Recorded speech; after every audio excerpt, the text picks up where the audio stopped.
We've spent a lot of time today talking Major League Baseball, and most of it from a betting perspective.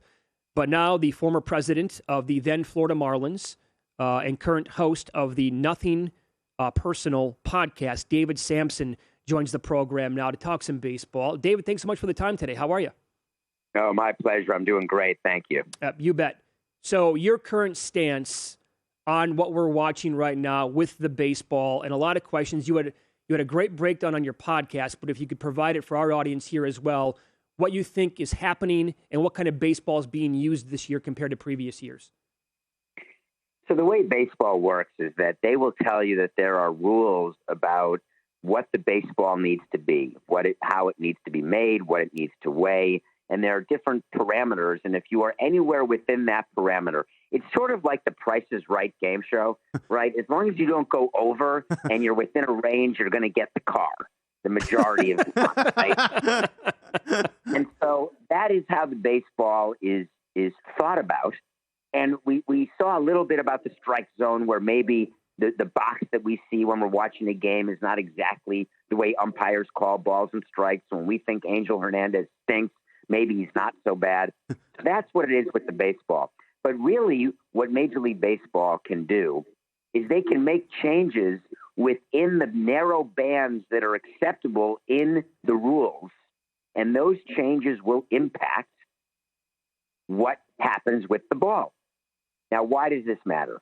Not because of what Pete Alonso said. Major League Baseball doesn't look at the free agents and say, oh, there's a bunch of pitchers who are free agents. Let's make sure that we liven the ball. Or, oh, there's a bunch of shortstops who are free agents. Let's deaden the ball. That's not what they do at all. That's way too micro, way too short term. Mm-hmm.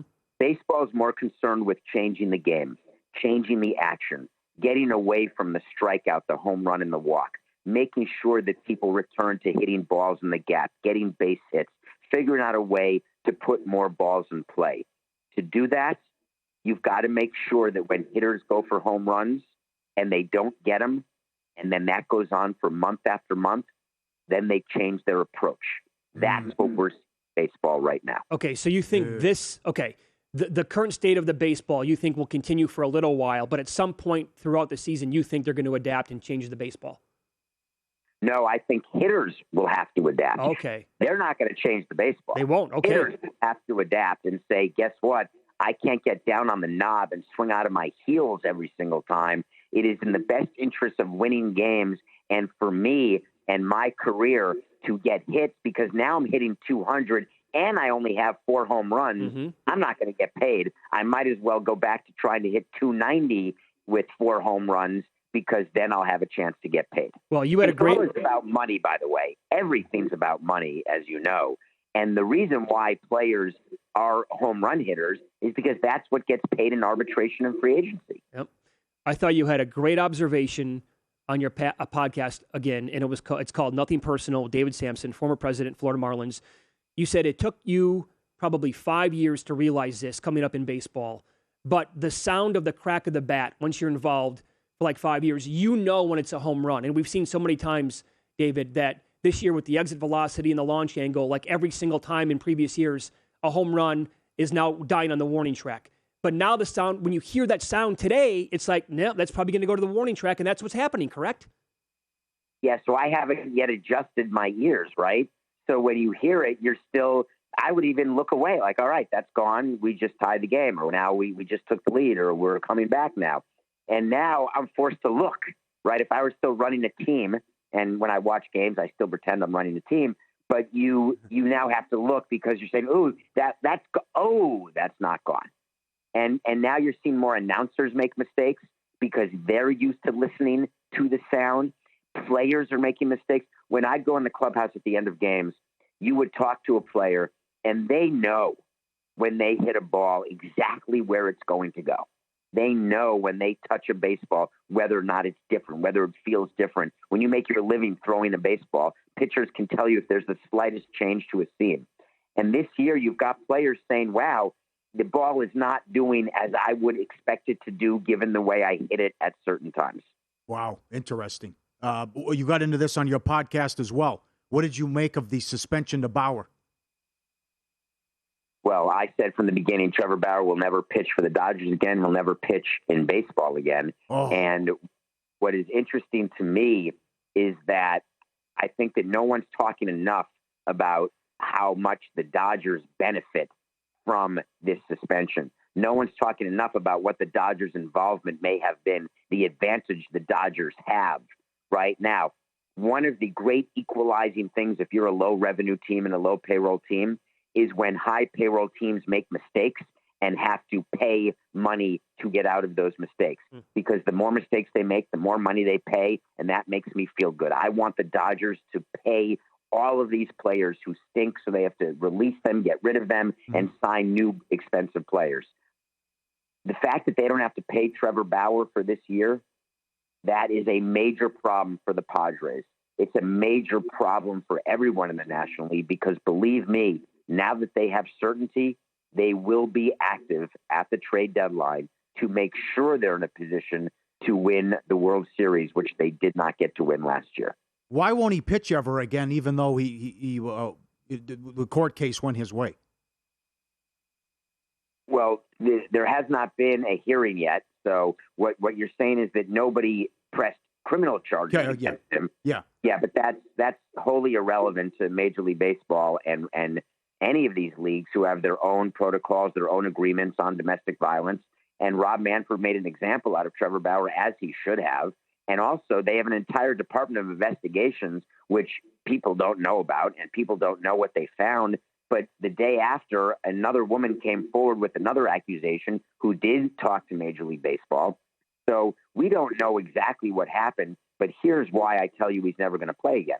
Okay. There's not one owner out of 30, not one, who will have him on their team.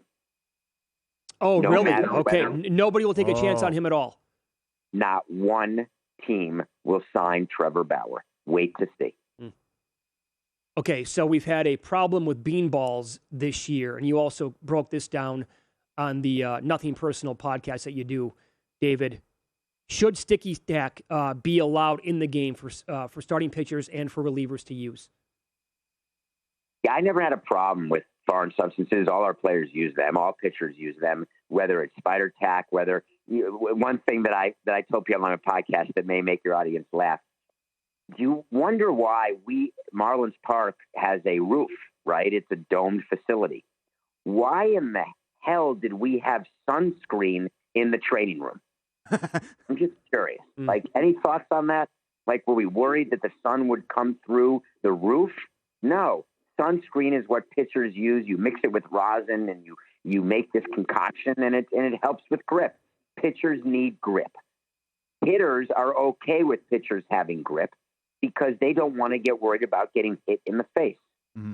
The problem is spider tack goes a little too far because what hitters will tell you is they want pitchers to have command, but they want balls to do what they're used to them doing. Now, some of the best pitchers, Pedro Martinez, if your fingers are long and crooked, balls can spin in a certain way. If you're Mariano Rivera with a cut fastball, which he throws the same pitch every time, and still hitters can't hit it, that's what makes Mariano Rivera so remarkable, right? Hitters can't hit when they guess wrong or they don't know what's coming. With Rivera, you always knew what was coming. Mm-hmm. But with certain pitches, players know where that pitch will end, and that's where they put the barrel of the bat.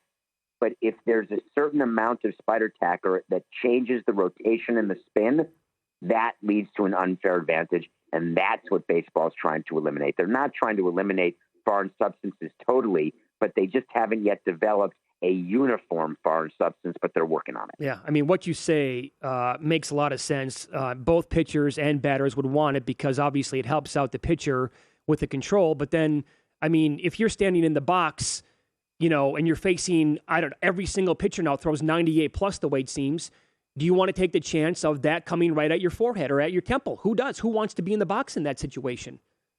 Well, and it's such an advantage to the pitchers because what you do is you end up bailing out. You don't crowd the plate, and you're very focused. So that leaves you subject to being hurt on the outside, right? So people are finding it much easier to get hitters out, which is why everybody's hitting 210.